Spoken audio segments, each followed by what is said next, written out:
Mystery Brothers. Mystery Brothers. Mystery Brothers. Mystery Brothers. Mystery Brothers. Mystery Brothers. Mystery Brothers. All right, what's up, guys? We've got another episode of Mystery Bros here for you.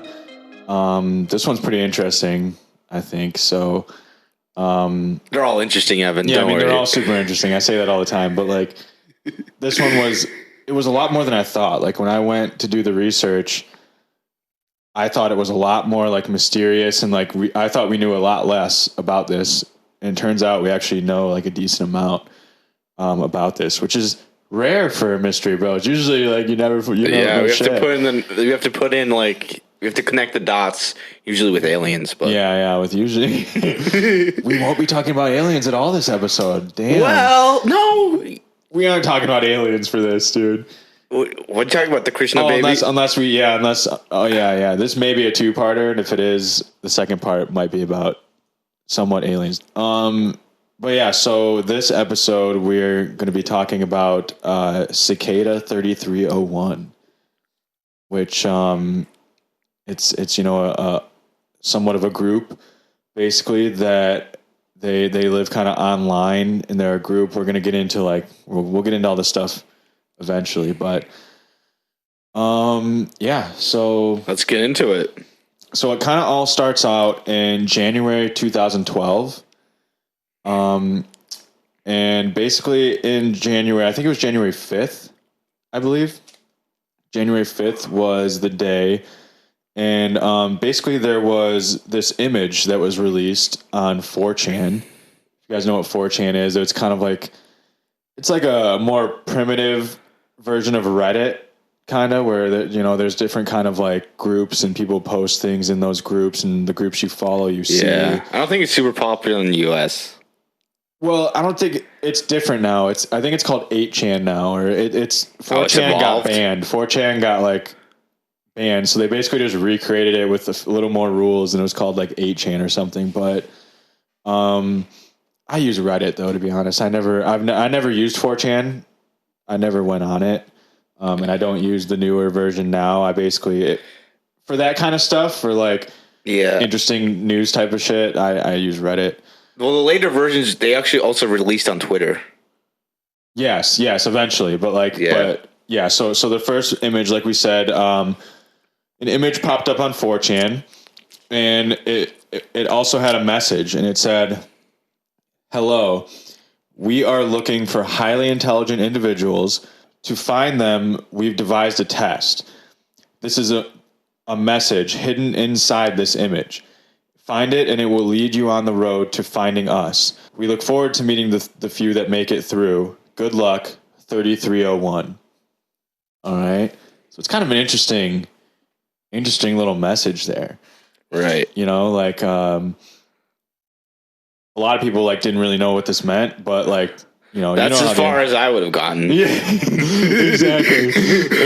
That would have been what? Is there a kind of riddle in the words or something? Yeah. That's what I would look for, and then I wouldn't fucking find it. So I would have been that's neat. Anyway, yeah, I'm not the type of dude to figure that out. But there are these two dudes, one named Marcus. And Marcus, he was I think he was 15 at the time, so he was pretty young. But he was homeschooled. He was kind of sheltered from what it seems. He wasn't, obviously when you're homeschooled, you're kind of sheltered from life. You're gonna be a little sheltered. I don't understand why people do that, man. I get that the education system is fucking stupid in America, but I don't get homeschooled. But anyway, I feel like it's a good idea if you live in the wilderness and you don't live by anybody.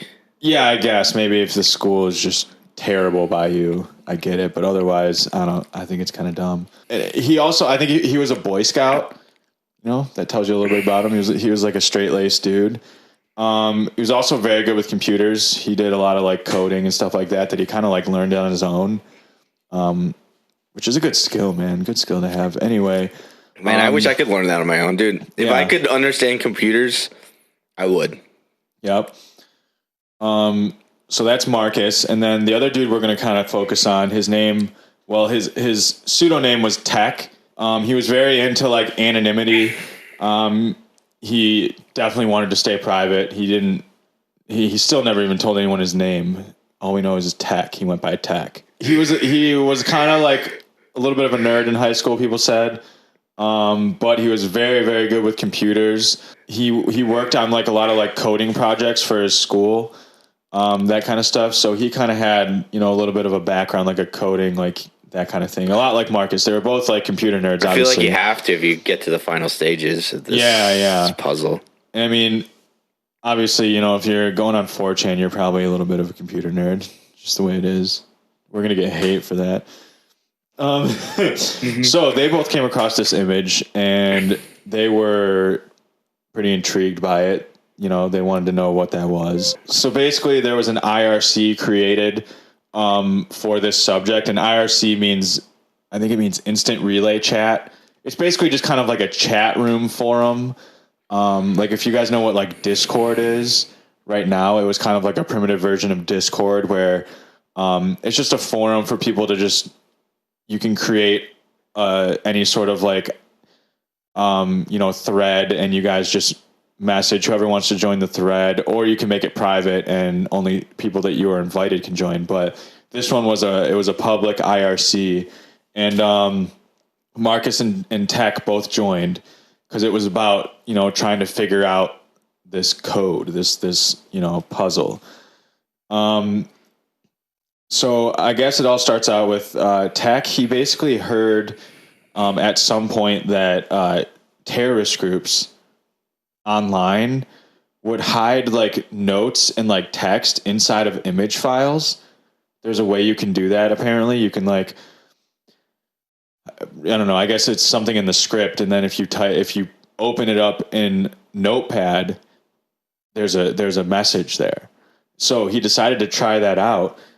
And when he did that, he opened it up in Notepad and there was a message there, and it said, Tiberius Claudius Caesar says, and then it was just a bunch of gibberish, like one huge long gibberish word. Didn't make any sense. So he was like, that's interesting. What do I do there? And he realized, like, first of all, in all of these steps here, like, these guys are smart as fuck. These kids are like, they're probably like 15, 16. We know Marcus was only 15 at the time.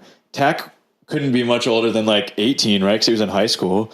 So like, goddamn, that's smart, man. But basically he realized that that's probably all they've done since they were like 8 years old. Just look at computers. So like, I feel like if you do that for a while and you're just fascinated with computers, yeah, but some of this doesn't really have to, some of this isn't just computer skills. Some of this like basically next he realized that, yeah, but all of these people have good computer skills. True. But they're also still like very smart at problem solving, because let me read this, because he basically realized that that the code meant that he should use the Caesar Cipher, which I guess it's this old cipher that was used back in ancient times in Greek or whatever. Caesar, I'm sure, used it. I don't know where it came from, to be honest. Didn't look into that, but it's the Caesar Cipher, and basically what it is, it's like shifting letters.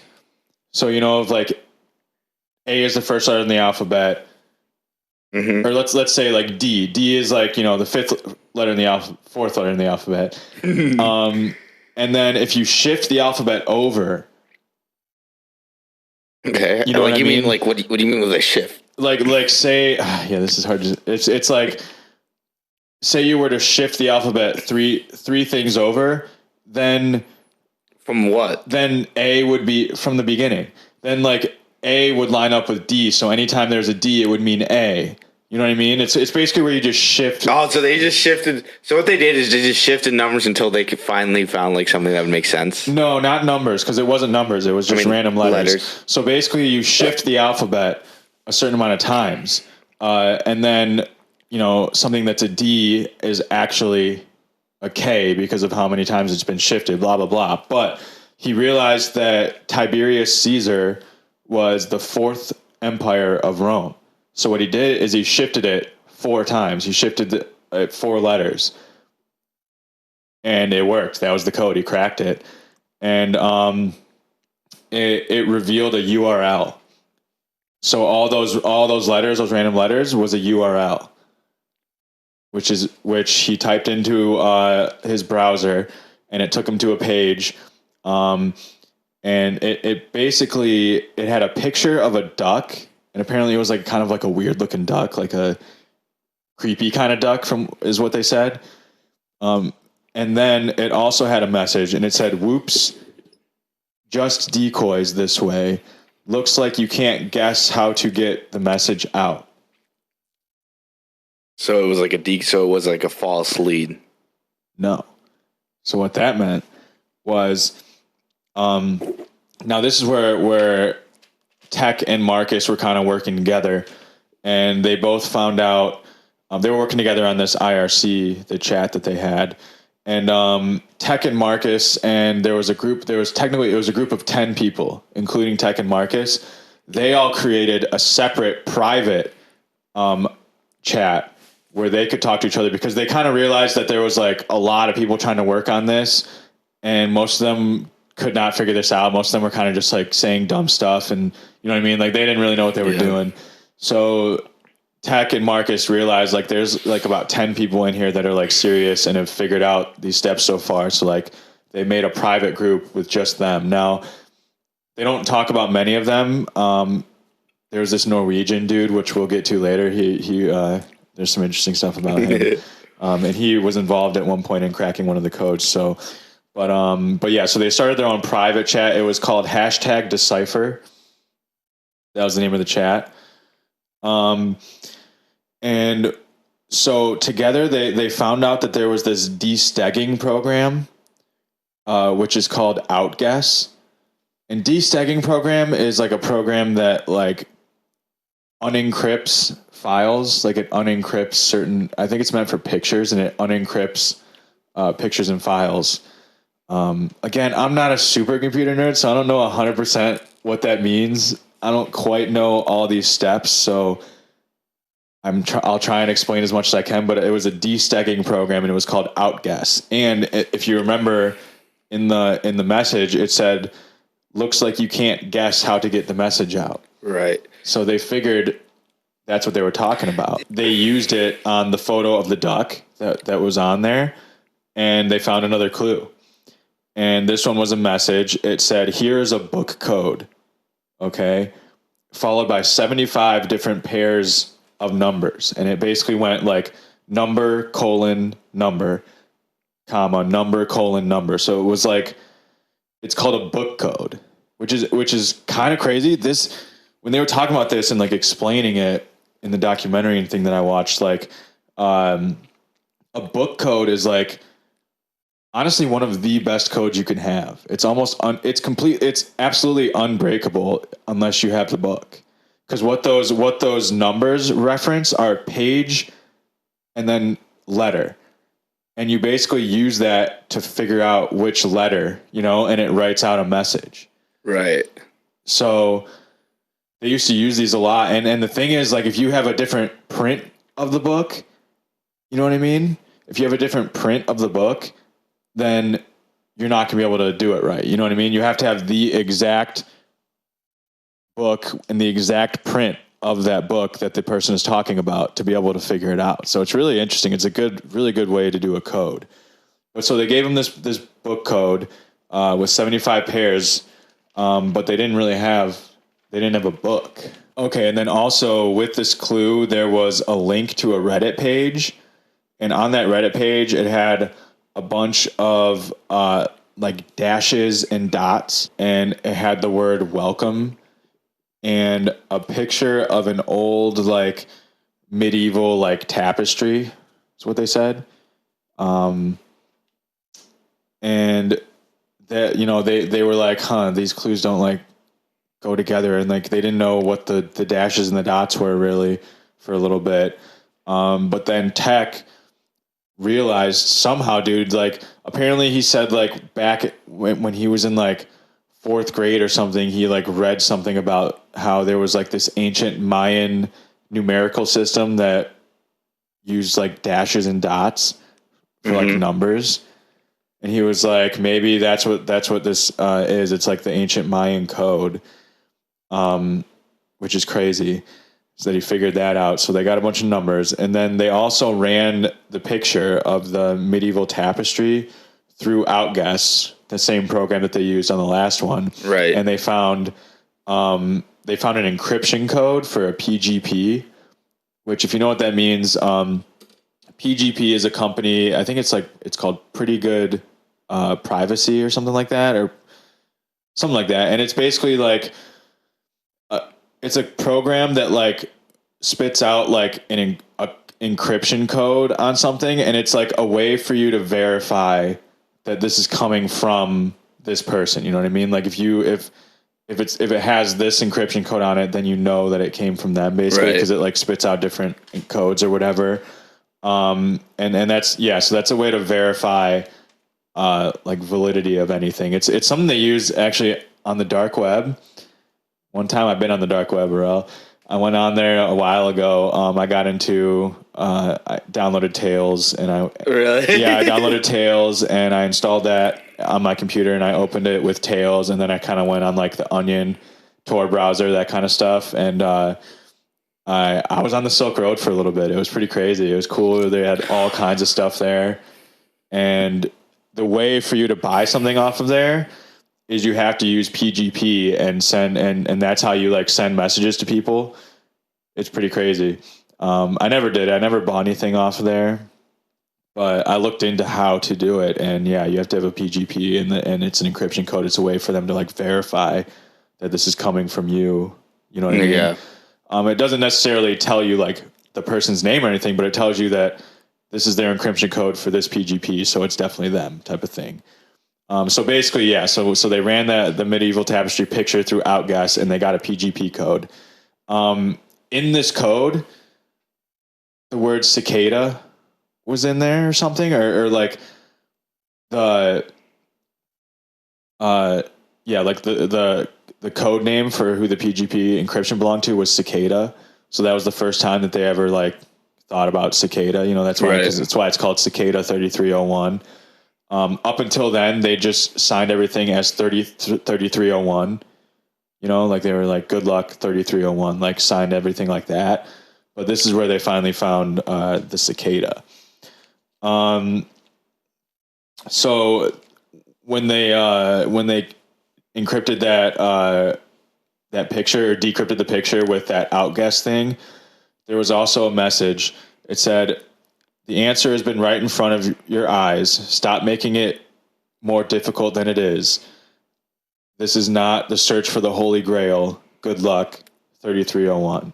Ooh. All right. So a little bit of a mystery. Yeah, a little bit of a message there. Now they were, at this point, they got kind of stuck. You know, they didn't know what to do. They had like the book code, but they didn't know what book it was for. Right.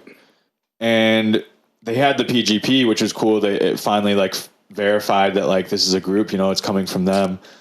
And then they had the Mayan numbers, but they didn't know what that was for. So they kind of got a little stuck here for like a day or two.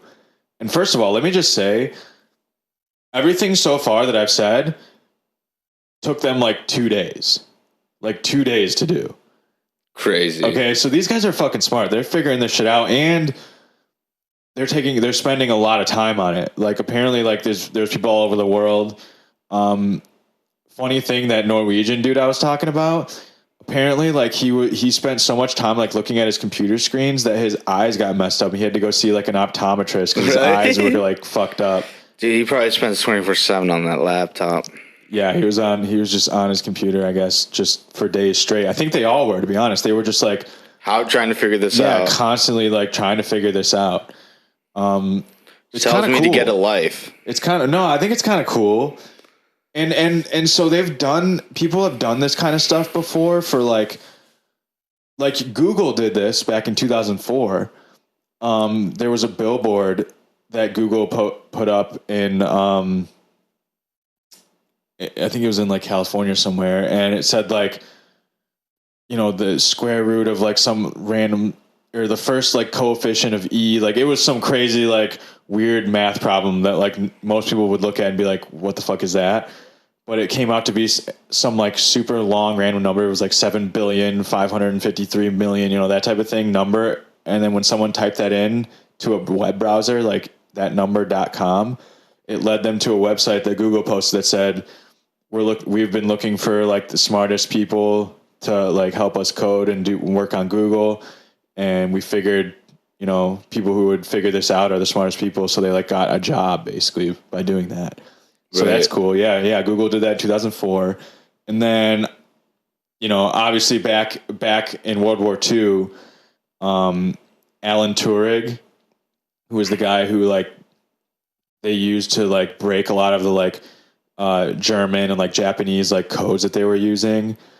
He did kind of the same thing. Like he put out some like super, super hard, intense like crossword puzzle thing. And the people who solved it, like he recruited them to help him. So this kind of stuff has happened before, you know, where people put out like really cool, crazy encryption stuff. But I think this is the most like intense one. Like this is the most in-depth like one that we know of. But yeah, so like I said, they were kind of stuck for a few days because they didn't really know what the next thing was.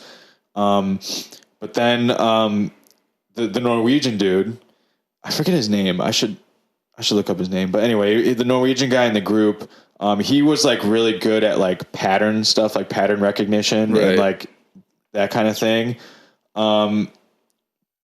And he cracked the Mayan number code.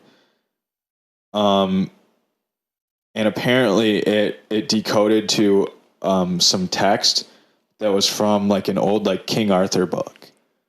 Okay, like a super old like very specific book though. It was like I think it wasn't like the actual King Arthur story. It was a different story, but it was within that book. And when you use the book code that they got in the last thing on that book, what it came out, it gave them a message. And it said, call us at 294-290-9608.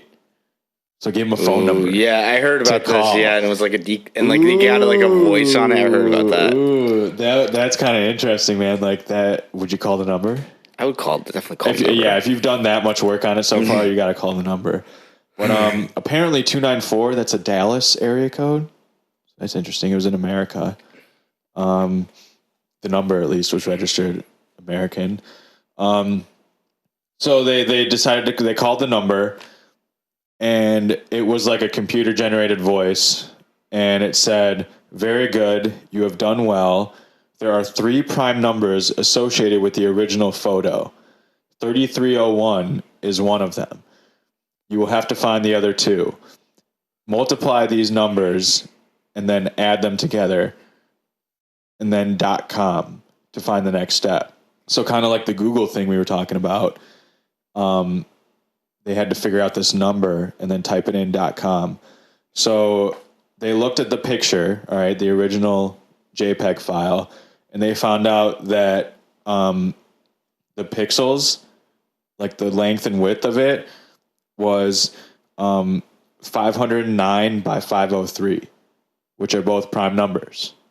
So what they did is they multiplied 3301 times 509 times 503 and then added those up, and it led them to the website. And on the website, it had a picture of a cicada, and then it also had a countdown clock. And underneath it, it said, patience is a virtue.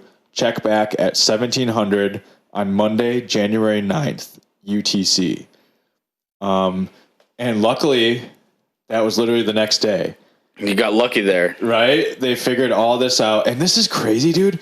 They figured all that out in 4 days because they started on the 5th.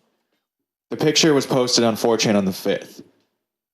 And this countdown ended January 9th. So that means they did all this in 3 days. Right. That's crazy. Wow. We're 30 minutes in. We're 30 minutes of talking about what they've done so far. And it only took them 3 days to do that. So that was crazy. So then, and I could never get past the first step. Yeah, not even close. So they had a little bit of a break then, at least, you know? Yeah, just take a little They had to wait until 1700 the next day to see it, which they're probably not like just waiting on their seat like, dude, I know. They probably don't want like, what's going to happen? Like, what's going to happen through the store? Dude, I know, that's crazy. But yeah, so they check back at the time, and what they find is 13 geographical coordinates. All right, like latitude, longitude coordinates. And what it said is, find our symbols at these locations nearest you. Okay. Okay. Now, these locations were like literally all over the world. They had like, there was one in Hawaii, there was one in Poland, there was one in South Korea. I think there was one in Germany. Like, they had these literally all over the world, all these coordinates. And this is where like people were like, holy shit. Like, I think that Tech and Marcus were a little bit weary of it. You know what I mean? First of all, they were young. Marcus was only 15. Tech was only 17. And I don't think that neither of them ever went to these locations. But once people figured that out, you know, there was more people doing this, and people figured it out, and they kind of started sharing it on 4chan, all these locations. So basically, people started going to these locations, and what they found were like printed out pictures, and it on the top half it had a picture of a cicada, and on the bottom half it had a QR code. All right, so people started going to all these locations and taking pictures of what was there. Taking pictures of the thing, so that way, you know, like Marcus, Tech, like all those people, they could analyze it still, but then they didn't have to go there. And then the QR codes, when you type those in, it led them to some ciphers, some more book ciphers. So like letters, you know what I mean? Like more book ciphers. And then one was in two different books. One was the encyclopedia, and then one was like a poem called like Agrippa or something. But at this point, 3301, they didn't really like that. They didn't like that this stuff was getting shared really like more widely on 4chan and stuff, and they had like all random people going to these places and like taking pictures of the stuff. So they didn't like that it was being widely distributed on the internet. And then they basically gave like a warning, like they wrote a message out. It said, "You've shared too much. We want the best. Thus, only the first few there will receive the prize." I guess they're saying like only the first few people that crack this full code will receive the prize, basically. And this kind of got, you know, people started to get a little worried. You know, people were like, "Shit." Yeah. You know, who are these people really? No one knows who these people are. They could be dangerous. They could, you know what I mean? They're doing some pretty crazy shit. They're having stuff put up all over the world, and like all these crazy internet like codes that they're doing and stuff. So people were, you know, people were a little bit worried. Yeah. Worried, especially the people in the #Decipher group. There's 10 people like Marcus, Tech, and them. They started to get a little bit paranoid. And then, also, because of that, because they said only like the first few would make it, some of them were kind of getting a little like competitive. And I guess some people like tried to post like fakes, you know, fake messages or like fake clues or whatever to try and throw people off. And then Tech got doxxed, which is where someone like posts like your personal information online. So someone figured out who he was and posted all his personal information online, like his address, his name, all that stuff, which obviously him being Tech, he was very into anonymity. He hated that, didn't like that. That kind of fucked him up a little bit. He was mad. After this, everything kind of settled down a little bit. They didn't get much. Like there wasn't really any more clues posted after that. Right. Nothing, and no one really knew kind of what was going on. And then 1 month later, or 1 month after the start, so like February 5th, I think it was, Marcus got a personal email from 3301, and the email read, it's a long one. I think I summarized it a little bit, but it said, congratulations. Your testing has come to an end. Out of thousands, you are one of a few who have succeeded. The last step is only honesty. We are an international group. We have no name or symbol, no website. We are drawn together by common beliefs that tyranny and oppression must end, censorship is wrong, and privacy is an inalienable right for all people. They basically explain that they're like a think tank that's kind of focused on developing technologies to aid the ideas that we advocate. So basically like they want to come up with programs, technologies that help people remain anonymous, help people's privacy, that kind of a thing. And then it asked him 3 questions. Oh yeah, one thing about the message somewhere in there, they were very against like illegal activity. They were like, we don't want anyone in here who does anything illegal. If you're doing anything illegal online, we ask you to decline the offer. And they said, don't lie to us because we'll find out. Yeah. Basically, like if you they lie probably to have us, a whole bunch of hackers. That and I would trust that they'd figure it out. You know what I mean? But anyway, and then they asked him 3 questions. It said, do you believe every person has a right to privacy and anonymity? Do you believe information should be free? And do you believe censorship harms humanity? Which is interesting because, like, in the beginning of the post, didn't it say, do not share this information with anybody? And then you write at the end, should information be free? And if you say yes to that, it's kind of like, then why was the do not share this information with anybody else? They didn't want people to share it because they didn't want like random people who weren't doing the work. It sounds a little hypocritical about their message. No, they're talking about information about important things. You know what I mean? This is not important? It doesn't hurt anyone that this gets out, or it doesn't like... Well, isn't their whole thing that all their information should be private and should be... No, not that. They believe in privacy and anonymity. Believe information should be free. So, like, you shouldn't be censoring people. You shouldn't be censoring, like, what people have to say, or you shouldn't be censoring someone because of anything. You shouldn't be censoring someone at all, basically. Like, you know, like they're for like whistleblowers and stuff, like Chelsea Manning, like Edward Snowden. You know what I mean? Those people got persecuted and basically sent into hiding and stuff because they were releasing information. They told Edward Snowden told everybody that the government is reading your emails and reading all your texts and everything that you do, and that you don't have privacy. We should be able to know that, right? That's something we should know. But this guy got like persecuted and had to leave, exiled basically. He's basically has to live in hiding in Russia.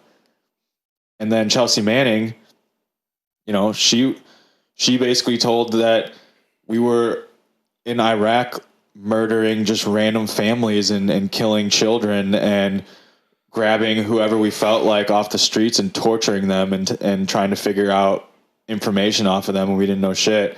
Right. That's information we should know. But then she got persecuted. Oh, dude, her story's crazy. There's a lot of people. Yeah, exactly. Like that's the kind of stuff, you know, they believed in. Basically, Marcus replied to that email with like, he was pretty excited. He was like, hell yeah. Yeah, I'm all for that. And Tech and also a few others actually received emails. Total, there was 20 people. All right. I think like 6 of them were from that #Decipher group. So, and so they ended up getting into a chat on the dark web. And in this chat were all the members of Cicada, or 3301, basically. There was a lot of senior members. Apparently, the group had been around for a while. And apparently they'd done other recruiting things. Like they recruited a lot of people in the past. It just was different. It wasn't so, it was for different things. They recruited different people in different ways so they could get different skills from different people. Right. And they wanted to develop a software to further the causes of anonymity, privacy, and encryption. And all the stuff that they do, all the programs they create, all the things that they do it for free. So they give away everything for free. Okay. So, that's why they had so many like pictures and encrypting, decrypting stuff, because they wanted people that were good at that kind of thing. They claimed that they had no affiliation with any government or any military, anything like that. They were just a group, but some members had backgrounds in military and stuff like that because, there's code breakers, they have all that kind of stuff. So they weren't affiliated with any sort of group, but there were members in there that were part of militaries and governments, that kind of thing. So this new class of 20 that they got invited and were added to the group, they were called Brood B.D, I think. It was either B.O or B.D. I can't read my fucking handwriting. Brood B.O is what we're going to go with. Okay. They were tasked with creating a software to further their cause. And it was supposed to be to help whistleblowers. All right. And Marcus and everyone, they all started working on it. They were working on it together. And they actually developed something that led to the development of a software that was called Cicada Anonymous Key Escrow System. Okay, so it was CAKES. It was called CAKES for short, the acronym. Mm-hmm. And it was basically a software that helped whistleblowers. And what it did is it was some sort of program where the information, whatever, everything would be uploaded into this program. And the whistleblower would have to check in at certain times. Right. If they didn't check in, the information was automatically disseminated and dispersed to the masses. Mm-hmm. You know what I mean? So it was kind of like a safeguard. You know what I mean? Right. So if a whistleblower got killed and they couldn't check in, then the information would get out anyway. Mm-hmm. You know? Too bad some people recently haven't used that with the whole Epstein thing and all that. Dude. Yeah, there's a lot of crazy shit going on there. And then this took them a while, obviously, to create this software. Not super long. I think it was 6 to 8 months or so. And after that, at that point, many of that group, Brood.bo, they started to kind of lose interest. Yeah, I heard they kind of just stopped. Yeah, they were it wasn't exciting anymore. Yeah. It wasn't some crazy thing they were doing. They just kind of started to lose interest, and a lot of them dropped out. I'm pretty sure at one point they all dropped out except for Marcus. Marcus was the only one, and Marcus was the only one working on this, and he was kind of stressed out and strained because he was because he was the only fucking one doing this, and he basically kept telling Cicada, can you guys recruit more people or something? Can you do, I need some help. Yeah. I'm fucking doing this all on my own. And at this point, he was still 15. This fucking kid, man, this smart motherfucker. Why would you be doing this for this long, though? You're not making any money off this. Feel like I would lose interest as well. Because I feel like it's not easy to figure out what they wanted you to figure out. And you're just wasting all this time and not showing anything for it. That's fun though to them, That would be fun if you were super into the internet and that kind of shit, and you were doing these codes and that's what he was into. Furthermore, you don't even. He's also 15. He doesn't have it. He lives in his parents' house. He doesn't need money. I know, but you don't even know what this group is. They could be Nazi lovers. You don't know. They told him. Yeah, they told him. They just want tell everything nice so they can just use you. They could be lying. They have some dark secrets. They could be lying. But yeah, he was 15, so he didn't need a job with money, or he lived with his parents, so and he could do all this on his computer. So I get it. And then like basically he didn't hear anything from them for a while. Right. In January 2013, all right, January like 2nd or something, a post was posted on 4chan. It was called The Warning. Okay. And the note read like this. It said, I was a part of Cicada for more than a decade. And then it said, stay away. He basically explained he was a foreign military officer and he was recruited against his knowledge. Like basically he was recruited, like Cicada basically came to him and were like, we've been watching you. You're really good. Like we need you. We need you to help us with this thing. And he said it at the time, he was like, hell yeah. Like at first he thought it was really cool and good. Yeah. And they talked about, the same stuff they talked about to them with like anonymity, privacy, censorship, all that stuff. And he was for it. And then he says, they are very cultish and they're very like, he basically said a quote from that. He said it was like a religion disguised as progressive scientific organization. All right. So he basically said like, they're getting a little like too into it. They're getting a little full of themselves. Like they could, you know what I mean? Right. That type of thing. And then just a few days after the warning and exactly 1 year from January 5th, when they posted the first picture, Cicada posted another image and they basically tried to recruit more people. Yeah, they've done it a couple times, but like we don't know the winners from the other times, do we? No, not really. That's what I was going to say. We're not really going to go too much into the second one. They did it actually 3 times. Yeah, they did it. They did it a few times. Okay, so apparently this next one that they released in 2013, it was a lot like the last one. It was very difficult.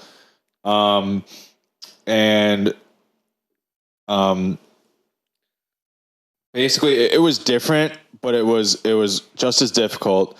Like we said, we don't really know a ton about the people that solved that one or tried to do that one. No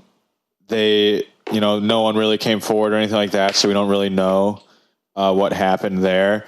But what we do know is that soon after that was released, another person in the Brood B.O contacted Marcus, and he told Marcus that he received an email from Cicada saying that they were laid off. Interesting. And then when Marcus tried to go to the website where their chat was, it was gone. Completely gone, removed. Huh. That's strange. So does that mean he got kicked out? I guess that means they got kicked out or laid off. I guess take that. I don't really know what you mean. And the whole documentary and article that I read, it's coming from Marcus's perspective and stuff. So like, we don't know much about the rest of them, but, and again, January 6th, 2014, this is when a Twitter account posted, another invite for recruitment. And this one, this is where they were starting to get a little in there. They were saying enlightenment awaits, talking very biblical and very abstract and kind of like what the guy was saying. They're starting to get almost like a cultish, and at this part, the ones in 2014. So you think it may be a different group? No, it's the same group because they have the PGP encryption code on there always, so they know it's the same group. Whatever that means. Yeah. I don't know exactly what that means, but basically I get it. It's like computer code, from original location or something like that. Yeah, I understand. Yeah. But I don't know exactly what that means. But apparently they had their PGP encryption code on these messages, so they knew it was coming from them. Evan, I know you've been in the dark web and everything. Yeah. But have you ever done anything with computer, tried to set up a website or? No, me neither. I wonder how, if it's a lot of math or you just got to know computers really well. You just got to know code. You got to be able to type. That's code. That's a lot of math. I feel it's not math. It's just computer code. It's like learning a language. But yeah, that stuff's insane. I don't know how to do that, but you can make a lot of money doing that. So then, so like I said, they did it again in 2014 with the Twitter, and they were getting very like enlightenment awaits, all that stuff. The newest one that they released on Twitter in 2014, it got to a point where it's so hard. Like no one's been able to figure that out. Still to this day, no one's been able to figure it out. People are still working on it. People are still working on it today. There's this thing. It's called like the Libra, like the. I can't remember the name of it, but it's like this book that they're trying to use for people to like code it and to try and figure out, and no one's been able to figure it out. Like I said, I can't figure out the shit that they explained to me how to do it. So, at that point that's kind of when it fell off. They never released anything again in January 2015, exactly a year like they had been the first 3 years, because people still couldn't solve the previous puzzles. So at that point, it kind of fell off. And there's no more people that we know that are in it. The only reason we know all this that we do is because Marcus and Tech came out about it and spoke out, talked to some magazines. And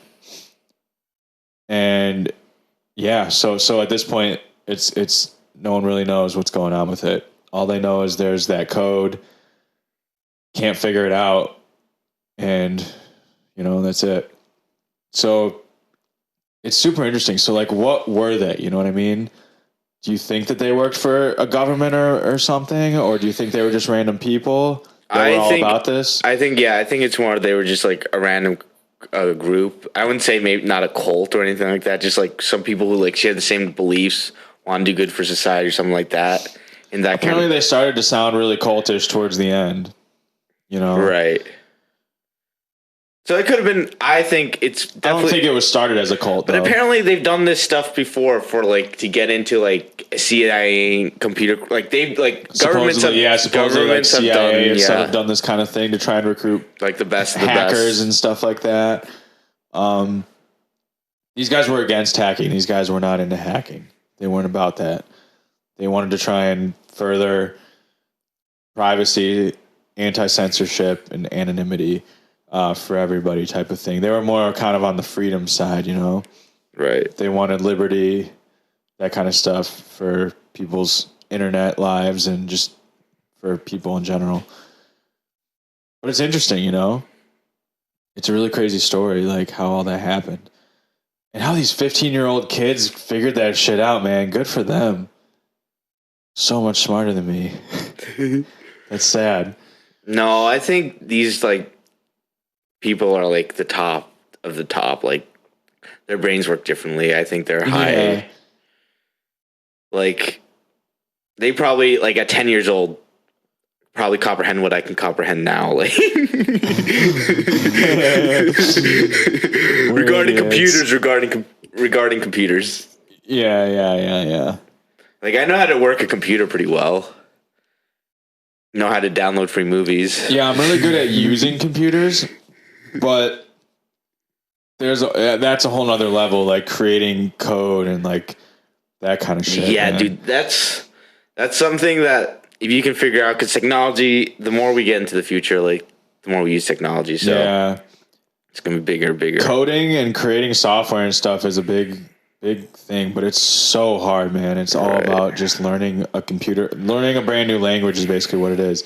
And you have to learn how the computer reads things and what it does. Yeah. So my roommate's like best friend in college was in like computer science, and he took a bunch of these coding classes. Yeah. And he was in like calculus 2, like trigonometry, algebra, like these crazy classes that like you just have to know a lot of math, like a lot of computer skills, a lot of.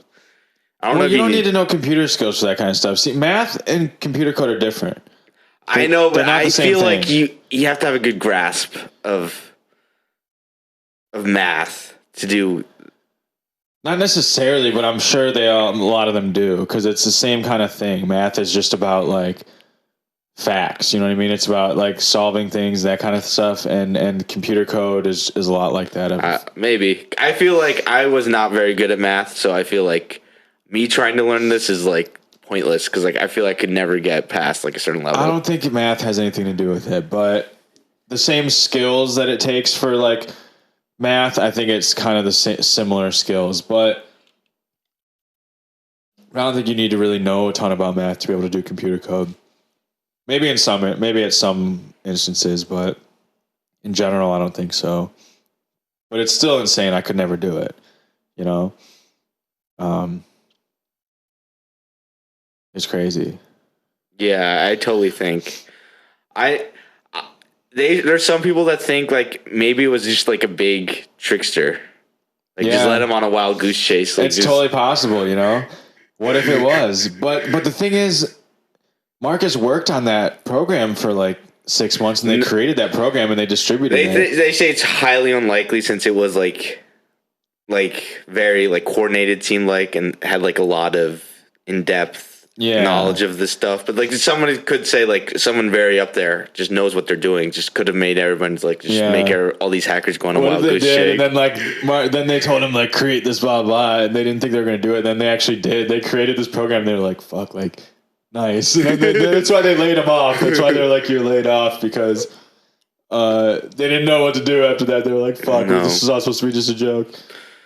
There's also people like you can't verify these stories, like what they went through. You kind of have to go off of what they say in their background. Yes, you can look at their background, but you can't verify. All the clues and everything are there. Like, right. Those you can verify. You just can't verify. You can't.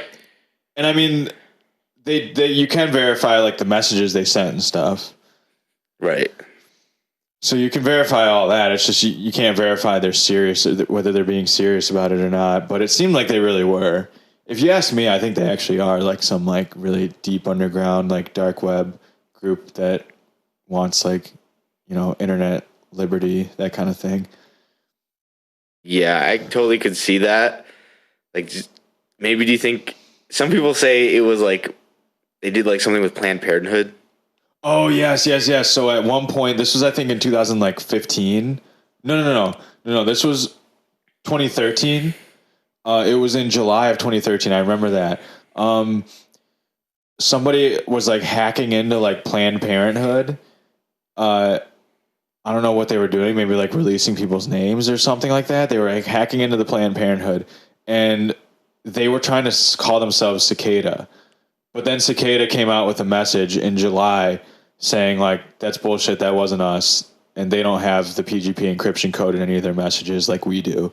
So you know for a fact this is us, and that wasn't us, basically what they said. So yeah, they some people tried to claim that they were Cicada and they hacked into the Planned Parenthood, but that wasn't them. But that's interesting. So they obviously had some like clout, you know, some internet clout. You know, people knew who they were, and people thought they were cool. They tried to claim being them, you know. But they always said they weren't into like hacking and stuff like that. They didn't do any of that. And I mean, I kind of like what they did. Like they created that program that helps whistleblowers. It's like a failsafe for like whistleblowers. That's important, you know. I talked about a few whistleblowers earlier that I'm totally for. In most cases, whistleblowers are good people. They're trying to help people. They're trying to get information out that's being hidden. You know what I mean? And I guess I'm for that. The mystery here is just like, who is this internet group? Yeah, who is this internet group really? And are they still going today? You know what I mean? No one's been able to figure out the puzzle they put out in 2014, but people are actively still trying to figure it out. And I don't know if we've received any more messages from them since then. Right. I don't think they have. Well, it could be that also, like, once you get to certain stages, maybe like later on, they've actually made it into the group, and so they never came out, or they made it far enough. They made it into the group, and they're not talking about it. Yeah, possible. Yeah, it's possible that they could have let other people. Because like, how would you know? How could you verify? Like, you wouldn't know if someone solved it and just. That's right. But they haven't put any more public messages out since then. They've also said because of like, you know, like a lot of the map places, they found like these posters at different like places around the world. They said they were all located, and at least only like the farthest one was located an hour away from any international airport. So maybe they seemed like they made it look like they were all around the world, but they were just flying. But they were just flying. Interesting. I didn't see that.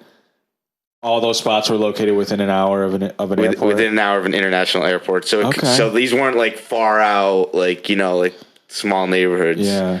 Could also be they didn't want these international travels. Like, a country's big. Like, how far are you gonna? Yeah. That's interesting. I wonder. Imagine if it was just like a dude flying all over the world, posting these up, dude. Like, that's why they needed some time. That's why he was like, fuck, you gotta give me till like Monday here. I gotta fucking start flying I gotta start doing this more. Yeah. Dude, yeah, that's interesting. Deep down, he would have a huge laugh. Like, dude, I got all these, like, the smartest, the best of the best following this stupid game that I just made up. I don't think so. I don't think that they're like that. I think they're a serious organization. But that'd be funny if they were just like off doing this just for fun. But yeah, so it's a mystery, like who these people are. And as always, Mystery Bros, we're not going to know because unless someone comes out with it eventually, then we'll have to do a follow-up episode. What if in 2020 someone cracks the code? That'd be one good thing to happen in 2020. Or one cool thing. The 2020 has been a wild year. We can get into that another time. Yeah, we don't need to get into that. That's 10 episodes worth of shit. But yeah, that'd be cool if someone figures it out in 2020 and we get some more information. But for now, we don't know. If they figure out, I feel like they're not going to say. Like it's kind of a catch-22. Like you figure it out. Like, well, that's kind of what I mean. I guess I hope that someone comes out and talks about it. Right, but unless they have unless they have evidence, no one's gonna believe. You're just gonna be another one who tells a story with no evidence. But anyway, it's just a crazy mystery, and I thought it was really cool when I did the research on this and found out all these crazy steps these people did and how crazy that must have been. I didn't realize that. I thought there was just some people that posted some random cryptic stuff online. That's what I thought because I've heard of this story before too. Yeah, I never went in. I never dove deep into the whole story. So they definitely knew what they were doing. Yeah, and they definitely had some followers. Like, man, I can't get that many. I can't get that many people to show up for interviews. Like, how do you get so many people to follow this, figure this out? Because it's exciting. Yeah, it's exciting, and these people. Yeah, I guess work's not exciting. I guess work is not exciting. Work sucks. But yeah, so that's that. We're gonna do a little quickie in this episode. And we are going to talk about the Kyshtym Dwarf. This is pretty cool for me. I think it's really interesting. I thought it was. I wish I could learn. I wish I knew more. I wish we could figure out more. And it was happened fairly recently. Exactly. It happened in 1996, supposedly, right? Yes. Well, not supposedly. They've seen it and everything. But yeah, go ahead. Right. So it was in the middle of the night. All right. So Tamara, an older woman, she was walking through the woods late at night. She heard scurrying of the feet, small scurrying of the feet. And she heard turned feet around. Scurrying. Yeah, that's what the description says when she got recounted it. Okay. She heard small feet scurrying around. Mm-hmm. So she was curious what that was and took the flashlight and tried to investigate. If it was me, I would have ran the other way. Well, if it's small, if you could tell that it's really small, I might want to check it out too. In the middle of the night. Yeah, at night. Out. Yeah, I'd check it out. You check it out? If I knew it was something really small, yeah. And so apparently she heard small feet scurrying, so she checks it out, and then all of a sudden she comes to a spot and the baby just starts crying its eyes out. Mm. And being the good mother Tamara is, she takes it in her cloth and brings it back and cares for the baby.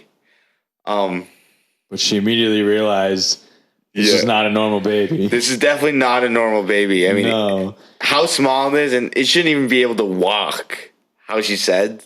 Yeah. Yeah. What were the dimensions of him?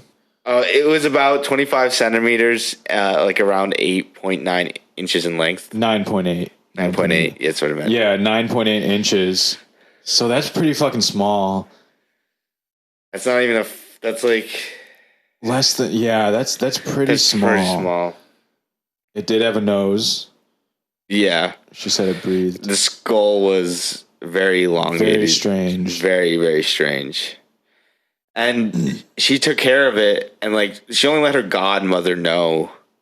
Or like, no, that's not true. She was telling everybody. Oh, she was telling everybody? She was telling people, yeah. Oh. She was telling everybody. Apparently, like, she like told people, like, come look at, like, this baby. Not, like, maybe not everybody, but she definitely told a few people, because in the documentary I watched, there was at least, like, 4 people that said that they'd seen it. And she showed it to them. But because, like we said, it was such a strange looking thing. Like this guy who said he saw it, they interviewed him. He said it had like its entire eyes were blue. Like it didn't have like pupils and like all that. It was just solid blue eyes is what he said. And it kind of had like fur all over it. Like it was hairy all over. And it just looked like a baby with a really weird, messed up head. Like the head was really elongated. Strange. Like, yeah, it was weird. And from the people in the documentary that they interviewed that said they saw it, they all said it wasn't human. It was some sort of alien. Real quick, let's talk about Kyshtym, or the town of Oblast. It's a goddamn shit show. All right, like so. Here's the thing: like these people are like super poor. All right, like this it's like a industrial town. Yeah. But all the factories have been shut down for years and years and years. So like these people are just like very poor. They have nothing. Of course, it's most Russia. of them are alcoholics. At least from the documentary I watched, like the entire town, like they just like drink a ton and do nothing really. So these are all the people we're talking about. But yeah, Tamara wasn't a drunk. She's the one who found it and took care of it. So I just don't understand why she never handed it over to the authorities. I know. Immediately when she fucking realized it, this is a really weird thing. Like none of them. They all thought that it was an alien, right? Right. Yeah. They all thought it was some sort of extraterrestrial, it was some sort of alien. None of them thought it could be human at all. Right? And especially if her description is true that it was walking, then it's definitely not alien at that small. Yeah. Like, it's definitely alien. Not. She said she would feed it cottage cheese. Right. But apparently, like, it all went awry, like, terrible when she had to go to the hospital one time. Yeah. And apparently in the hospital, like, a lot of people thought she was crazy. So when she said she left a child in her apartment, they didn't believe her. Really? Yeah. Interesting. And then that's when it died, right? Yeah, that's when it died, and that's when they discovered. She was gone for a while. Yes. And it died. And then in the documentary I saw, a guy took it, went to a room and took it, and he kind of like kept it for a little while. I think it was like a couple months. And then he got arrested, and probably for being drunk or something. Like he got arrested, which apparently people in this town get arrested a lot. Yeah. Like I said, they like the bottle, you know? So yeah, so the guy got arrested, and he told the police officer about it, and the police officer, he gave it to him, and like his skin was all like decayed, messed up, right. blah, blah. We talked about that. And the police officer had it for a little bit, right? And go ahead.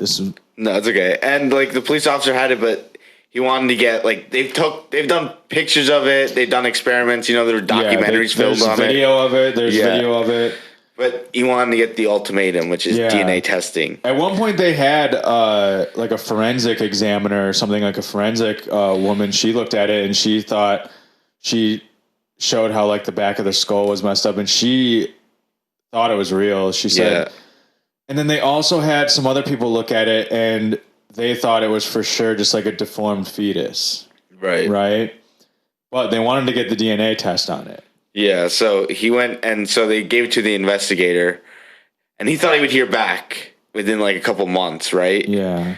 like a couple weeks, sorry. Well, a couple months go by and nothing happens. But the TV crew finally like tracked this guy down because this is like the top story. Yeah, like this is everybody the wants thing that's going on in Kyshtym. I'm sure nothing else really goes on there. So it's a hard life, man. So they track him down, right? They do an interview with him, and he told in the interview that when he was like trying to bring it to a lab, these lights came, the UFO, and these people came down and took the fetus back with them. So does he necessarily say people though? Doesn't he say like a UFO took it? Yeah, UFO took it. Yeah, he literally says that he was driving and a UFO came down and took it. Yeah.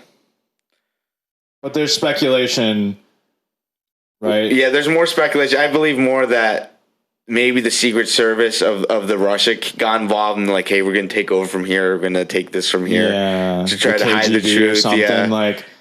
And then made him sign like a non-disclosure agreement. So like, if you ever say this, like we'll fucking kill you, dude. And this is Russia, man. Especially Russia. So you don't say like you hand it over. So I bet they didn't even sign a contract. I bet they were like, hey, listen, you talk about this, you're fucking dead. All right, that's what they said. It's like, we'll reopen the gulags just for you. Isn't that kind of what the police officer thinks happened? Yes. The police officer who ended up giving it to him, he thinks that he got strong-armed by like the Russian Secret Service. It would make sense. And then like you can't say that, so like what are you gonna say? You lost it? Like that sounds terrible. Yeah. Like, I just happened to lose it. Yeah. So you're gonna say UFO came back and took it. UFO came and took it. So even though I love aliens, I don't think aliens just came down and took this. Who knows, man? But who knows? Who knows? It could be true. No one would ever believe I tend to think it was probably the KGB or something. Yeah. But it's strange, definitely. It sucks, man. It was before we got a chance to do the DNA test on it. Yeah, that would have been the holy grail. That would have been awesome, dude. That would have been fucking awesome to have, like, evidence. You know what I mean? If you were ever allowed to for it. Yeah. That's what, you don't know when the KGB, like, took over and, like, maybe they were alerted by the lab, like, hey, there's something wrong with these tests. You might want to see this before you let the public know. Something like that. I think if like the Russian government figured that shit out, they would tell the American government or anything. There might be a hole in that. That's like a deep conspiracy. I don't know. I feel more countries would keep that to themselves. I think especially countries like Russia. Yeah, definitely Russia. Like if it was Russia or China. They're definitely plotting against it too. Like, all right, maybe this alien craft could help us beat the U.S. Like, that's what they're thinking, assholes. Yeah. And I don't think they would share with us if they found an actual alien or anything like that. So I think that's highly likely. They could have just said, yo, sign this. We're going to take over. Like I said, I doubt that anyone signed anything. I bet they're just like, we're taking this and you're going to die if you talk about it. But, but yeah, because of that, we never got to get the DNA results from the actual creature, from the actual skeleton, the bones. Man, it's so cool. Like, it looks weird. Like, go look up pictures of it because they did get pictures and they got video of it, and it looks just so interesting, man. So weird. It is it is strange. Some people, there's scientists that have looked at it and said it's like a fetus. Yeah, there were a couple scientists that got a chance to look at it, and a lot of them said it was just a deformed fetus. Now, the reason that's a thing, and the reason that they think that's what it was, is because back in 1957, Kyshtym, there was like a plutonium plant or something there. It was actually the third most serious nuclear accident ever recorded. Oh, really? Wow. That's interesting. At least 22 villages were exposed to radiation from it. They actually had to evacuate 10,000 people, and it basically spread hot particles over 52,000 square kilometers or 20,000 square miles. So because of that, they have done like interviews with like people from Kyshtym and stuff, and they talk about like there's definitely like fish and like rabbits, a lot of small animals that they find that are like deformed and messed up and just look really weird. And there have also been like a few cases of like deformed fetuses, deformed babies that come out. Right. And so, and some of them look like that, but none of them have ever had a skull like that. No. That's the thing. And it's also interesting that why would a woman just be carrying a fetus, like finding this fetus? Yeah, everyone says it was like alive and it was like eating and like it was healthy for a while. And then it died when she went to the hospital. But I think those people that claim that story more claim that this was all made up and this is just like a strange fetus they found. Yeah. Yeah, I guess. But it's they've never had a skull that looks like that. They've had a lot of deformed fetuses, that kind of thing. But like I said, there's never been a skull that looked like that, where the skull was very long, big and elongated. And it had like points, like it came to points in like 3 different areas. It was like, it had edges. It wasn't round. It had like edges. And I don't think that any human skull has ever had that. No. Ever. So it's really strange. They end up finding the cloth that the baby was wrapped in the beginning. Yeah, they spoke to Tamara's daughter. Yeah. And she showed them the cloth that Tamara used to carry the baby around. Right. And when they investigated that, they found that they took DNA samples. Yeah, one of the DNA samples was Tamara's, and the other is unknown. Yes. They don't know what it is. Which is, they said that it was no animal known to man. Yeah. No, the DNA didn't match anything on Earth. Strange. So far. So that's pretty interesting, dude. Right? Yeah. That's really interesting. Like, so they did the DNA swabs on the cloth. And it's like, was it? Yeah. What could that have been? It wasn't, even if like something like, you say like, oh, it was a fox that like touched the cloth, or a cat or something, like they would know that there would be cat DNA or you know what I mean? And this DNA is not found in any database for any living thing on Earth. So this is brand new DNA. I really, really fucking wish we could get the results of the DNA test on the fucking skeleton, on the actual creature. But, right. You know, that, I mean, do you trust that? I feel like you can trust that, but I think it's like hard to verify any of, like, you can't verify. Yeah, you can't. Yeah, that's the problem. You can't actually verify anything because, yeah, it's hard. It's not there. Yeah, it's just taking DNA swabs from the towel that supposedly had it. That's interesting. Definitely. Super skeptics just say like, oh, it was obviously just like a fetus or something. I get it, but I don't know. I think if you dig a little deeper and you look into it, there's a lot of really strange things about it. You know? Yeah. But we'll never know. And all the drunks from Kyshtym, I mean, I don't necessarily know how trustworthy those people are and all that. They're like, oh, it was an alien and all this stuff. But when you get the actual skull and you have like there were a few medical examiners that looked at it, a forensics specialist who looked at it, and they all said, yeah, it's human, or it was some sort of living creature. Some of them thought it was just a human fetus. But some of them said, yeah, it's a human creature. It's very, very, very strange. We don't know anything about this skull or anything like that. So, you know, that's very intriguing. I don't think I believe the whole UFO story, though. No, I don't believe the whole UFO story. I think he definitely said. Do you think the dude just lost it? I don't know. Or do you think? Could you imagine? Okay, super skeptics might say like he thought it was fake or something, so he just like got rid of it and wanted to keep the story alive, type of thing. You know, that could be true. If he that came could out be and true. said this is fake, it would have been like, oh, okay, we're done. Who knows? You know? Yeah. So what do you think happened there? You think some secret government? That's most likely what happened. Like they took over. I highly doubt you just lost. Like, yeah, that would be a big whoopsie if you just fucking lost it.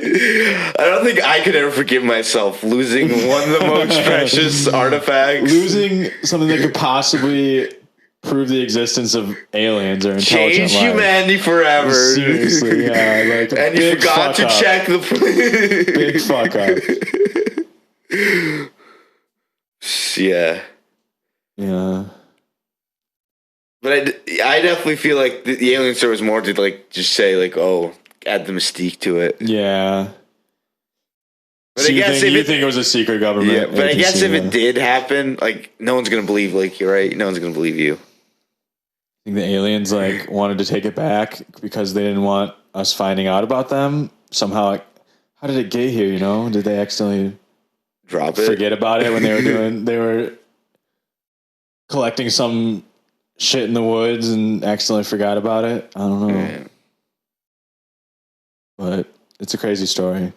I would encourage you to go check out like the pictures and the video that we do have of it, because it is pretty interesting, dude. It looks real. I mean, I'm not a fucking medical examiner or anything, but I can definitely see how people would think it's just a fetus, though. Yeah, you know, it's just so small. It's so tiny, and like everything looks a lot like a human, other than the skull. You know, You're right. And you know, there was apparently, like we said, that was the third biggest like nuclear disaster like ever. So it definitely caused some fucked up shit to happen out there. So you never know. That would suck living out there, like knowing you're being radio. Dude, all those people. There's a documentary where they like interview all the people in the town and stuff. They all literally look like they're like 75 years old. I bet you that they're in their 50s. Like that's just how hard it is living out in Russia. Like What's the town called again? Kyshtym. All right, Evan, would you rather do the hike of Dyatlov Pass in February or live 1 year in Kyshtym? Oh, dude. That's a tough one. I mean, I guess if I could like fully train and like get ready for it, I would do the hike. Yeah, start like this February. You have to do it. Yeah, I would do it. You do the hike. Yeah. Fuck living in Kyshtym for a whole year, dude. I'd rather die on Dyatlov's Pass than live in Kyshtym for an entire year. Fuck that, dude. There's nothing there. It looks like they like barely had electricity. Everyone That's why is just everyone's like drunk, dude. Yeah, like, what else is there to do? That's why everyone's hammered. I don't even think that they have jobs out there anymore. Like, it was just an industrial town that's just like no more industry is there, and it experienced a radioactive fucking like disaster. So like it was in a disaster zone. So like, God, that's just a terrible. Like, what are you just so poor you can't get out of there? You have nowhere else to go. I don't get it. Why do you live there? Why would you stay there? But yeah, those people all were just like drunk motherfuckers. And I think I would bet you that some of those people were like in their 40s or 50s when they look, if you look at that documentary, they look like they're 80. I don't know about that, but we'll see. You think that they're older? They might not be 80, might be 60, but they're definitely not 40. I don't know, man. Those people live hard lives, dude. That guy, the woman was getting interviewed in her kitchen, and her like drunk ass like son or husband was just like hammered in the living room, just like laying on the couch all fucked up, and was like yelling for her to get him water like during the interview and shit. He didn't even know an interview was going on. Like that's the kind of people we're talking about. So, you know, it's a crazy story though. It's a crazy story. I wish, as always with all mystery bros, we'll never fucking know because aliens came back and took it. What he says. But yeah, so it's been a good episode though. I think the Cicada 3301 thing was really interesting. I learned a lot doing research for that. I didn't realize we knew so much about that. That was crazy. And then also this Kyshtym Dwarf thing really interests me because possible aliens. You know how we are here at the Mystery Bros. Anything alien related, right? I don't know. I don't think we have anything planned for next time, do we? You don't want to do simulation theory? Yeah. So all right, fine. I guess next week we're gonna do simulation theory. Maybe we'll have a quickie in there. I don't know. We'll see how much information we can get on simulation theory. I think that's interesting too. Simulation theory is cool. I just Mystery Bros. you want to do it really bad, so we'll do that. Mystery Bros. But yeah, so thank you guys for listening to Mystery Bros, and tune in next week for Simulation Theory. Mystery Bros. Yeah. Mystery Bros. Peace out. Peace out. Mystery Bros. Mystery Bros. Mystery Bros. Mystery Bros. Mystery Bros. Mystery Bros. Mystery Bros.